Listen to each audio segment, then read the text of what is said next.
اور بھرپور انداز سے اس ملک پاکستان کے اندر ایسے عناصر کے خلاف اپنی جد و جہد کو جاری رکھیں۔ حالیہ فیصل آباد کے اندر جو خلفائے ثلاثہ کی توہین کا واقعہ انتہائی افسوسناک واقعہ رونما ہوا، تحریک لبیک پاکستان شدید الفاظ میں اس کی مذمت کرتی ہے۔ ہمیشہ بدقسمتی سے ایسا ہوتا ہے کہ جب ایسے واقعات رونما ہوتے ہیں تو مختلف قوتیں میدان عمل میں آتی ہیں اور ایسے بدکردار اشخاص کی بنائی کرتے ہوئے کبھی ان کا ذہنی توازن ٹھیک نہیں، یہ ذہنی بیمار ہے اور اس طرح کے حالات و واقعات اور کہانیاں گھڑ کر عدالتوں سے انہیں ریلیف دلانے کی کوشش کی جاتی ہے، لیکن آپ کرتی ہے کہ عدالتیں صرف اس پر معمولی کارروائی نہ کریں، انہیں پاکستان کی آئین اور قانون کے مطابق شدید ترین جو سزا بنتی ہے وہ سزا دی جائے اور اس پر عمل قرار باقی سزائیں نہیں دی جائیں گی تو پاکستان میں یہ واقعات روزانہ رونما ہوتے رہیں گے۔ لہٰذا تحریک لبیک پاکستان عدلیہ سے، اداروں سے، پولیس سے یہ مطالبہ کرتی ہے کہ اس کیس کو جو ہے ایک مثال بنایا جائے اور مجرم جو ہے اس سے کسی قسم کی بھی رعایت نہ برتی جائے تاکہ آئندہ آنے والے ادوار میں اس گستاخی کے سلسلے کو جو ہے وہ روکا جا سکے۔ اسی طرح تحریک لبیک پاکستان کے توبہ ٹیکسنگ کے اندر ذمہ داران اور کارکنان کی جو بلا جواز گرفتاریاں کی گئی ہیں، تحریک لبیک پاکستان ان کی بھی بھرپور مذمت کرتی ہے اور حکومت پاکستان سے یہ مطالبہ کرتی ہے کہ حکومت مظلوم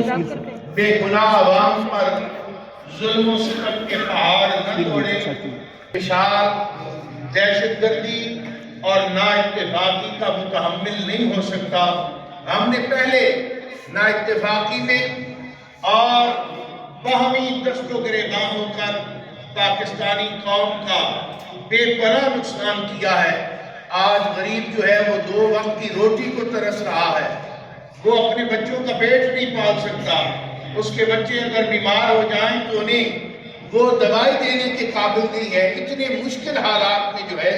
وہ لوگ اپنی زندگی بسر کر رہے ہیں۔ تو اس ملک کو اگر ہم نے آگے لے کر جانا ہے تو قانون پر جب تک کرنا چاہتے ہیں تو اس کے لیے ہمیں آئین اور قانون کا پابند بننا پڑے گا، چاہے وہ کوئی ادارہ ہو، وہ اسٹیبلشمنٹ کے لوگ ہوں، وہ پولیس کے لوگ ہوں، وہ بیوروکریسی کے لوگ ہوں، سیاستدان ہوں یا غریب عوام ہوں۔ جب تک انصاف اور قانون سب کو یکساں میسر نہیں آئے گا تو پاکستان کسی صورت بھی آگے نہیں جا سکتا۔ اور ہم یہ سمجھتے ہیں کہ غیر ملکی قوتیں بھی اس میں اپنا گھناؤنا کھیل کھیلتی ہیں اور پاکستان کے اندر ایسے واقعات تسلسل کے ساتھ رونما ہو رہے ہیں جن کی وجہ سے قوم میں ایک تفریق پیدا کی جا رہی ہے۔ لہذا آپ کے اس میڈیا کے ذریعے سے ہم عوام پاکستان کی عوام سے بھی یہ اپیل کریں گے کہ اپنے اندر